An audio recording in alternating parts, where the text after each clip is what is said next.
മുഹമ്മദ് റിയാസ് മൗലവിയെ കൊലപ്പെടുത്തിയ കേസിൽ 3 പ്രതികളെയും വെറുതെ വിട്ട കോടതി വിധിക്കെതിരെ അപ്പീൽ നൽകാൻ സർക്കാർ. വേനൽ അവധിക്ക് മുൻപ് കേസിൽ അപ്പീൽ നൽകാനാണ് നിർദ്ദേശം. എജിയും മുഖ്യമന്ത്രിയും തമ്മിലുള്ള കൂടിക്കാഴ്ചയ്ക്ക് പിന്നാലെയാണ് സർക്കാരിന്റെ തീരുമാനം.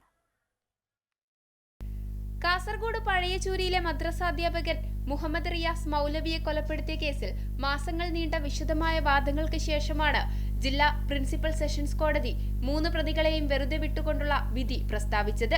എസ് അജേഷ്, നിതിൻ, അഖിലേഷ് എന്നിവരെയാണ് സംശയത്തിന്റെ ആനുകൂല്യത്തിൽ കുറ്റക്കാരില്ലെന്ന് കണ്ടെത്തി വിട്ടയച്ചത്. പ്രതികൾ മതഭ്രാന്തന്മാരായ RSS പ്രവർത്തകരാണെന്നാണ് കുറ്റപത്രത്തിൽ പറയുന്നതെങ്കിലും അത് തെളിയിക്കാൻ പ്രോസിക്യൂഷന് കഴിഞ്ഞില്ലെന്നും കോടതി നിരീക്ഷിച്ചിരുന്നു.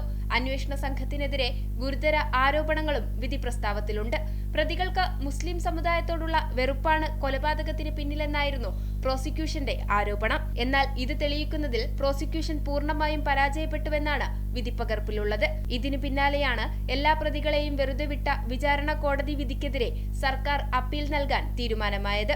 കാസർഗോഡ് ജില്ലാ പ്രിൻസിപ്പൽ സെഷൻസ് കോടതി വിധിക്കെതിരായ തുടർ നടപടികൾക്ക് എജിയെ ചുമതലപ്പെടുത്തി. വേഗത്തിൽ അപ്പീൽ നൽകാനും എജിക്ക് നിർദ്ദേശം നൽകിയിട്ടുണ്ട്.